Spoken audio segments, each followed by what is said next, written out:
അടിവസ്ത്രമില്ലാതെ പ്രിയങ്ക ചോപ്ര. മുൻപ് വന്നത് ബ്രാ ഇല്ലാതെ. കാണിക്കാൻ ഇനിയെന്താ? ലോകത്താകമാനം ആരാധകരുള്ള പ്രിയ നടിയാണ് പ്രിയങ്ക ചോപ്ര. അതുകൊണ്ട് തന്നെ അവരിൽ ഇപ്പോൾ എല്ലാ രാജ്യങ്ങളിലെയും സംസ്കാരം അടിഞ്ഞു കൂടിയിരിക്കുന്നു. പ്രധാനമന്ത്രി നരേന്ദ്രമോദിയുടെ മുന്നിൽ ഇറക്കം കുറഞ്ഞ വസ്ത്രം ധരിച്ചിരുന്നതും തന്റെ ബോളിവുഡ് ചിത്രമായ ബേവാച്ചിന്റെ പ്രചരണാർത്ഥം ബ്രാ ധരിക്കാതെ ചുവന്ന ഗൗൺ ധരിച്ച് റെഡ് കാർപ്പറ്റിലെത്തിയപ്പോൾ അനുസരണ കാണിക്കാതെ കുട്ടികളെപ്പോലെ മാറിലുള്ളത് നിരവധി തവണ പുറത്തേക്ക് എത്തി നോക്കിക്കൊണ്ടിരുന്നു. പ്രിയങ്ക ഉള്ളിലാക്കാൻ ശ്രമിക്കുന്തോറും പുറംകാഴ്ചകൾ കാണാൻ വെമ്പുകയായിരുന്നു മാറിലുള്ളത്. ഇപ്പോഴിതാ അതെല്ലാം പഴങ്കഥയാക്കി പ്രിയങ്ക പുതിയ ലുക്കിലെത്തിയിരിക്കുന്നു. വലതു കാലിനോട് ചേർന്ന് കീറലുള്ള പീച്ച് കളർ ഗൗണിന്റെ വിടവ് അരക്കെട്ട് വരെയുണ്ട്. ഓരോ സ്റ്റെപ്പ് വെക്കുമ്പോഴും ഇത്തവണ കാണുന്നത് അടിയിലുള്ളതാണ്.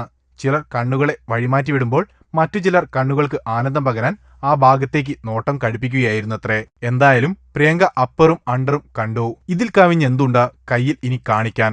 ഓർക്കുക, ആരും ഇങ്ങനെ കാണിക്കരുത്. കാണിക്കും എന്ന തരത്തിൽ നടക്കുക. അപ്പോഴേ ആളു കൂടൂ. അല്ലാതെ എല്ലാം കണ്ടു കഴിഞ്ഞാൽ പിന്നെന്ത് പ്രിയങ്ക ചോപ്ര? എല്ലാം പഴങ്കഥ മാത്രം. Film court. ഞങ്ങളുടെ അഭ്യർത്ഥന മാനിച്ച് സബ്സ്ക്രൈബ് ചെയ്തവർ 1,00,000 കവിഞ്ഞിരിക്കുന്നു. നിങ്ങൾ വൈകിയോ? എങ്കിൽ ഉടൻ സബ്സ്ക്രൈബ് ചെയ്യൂ. Film court.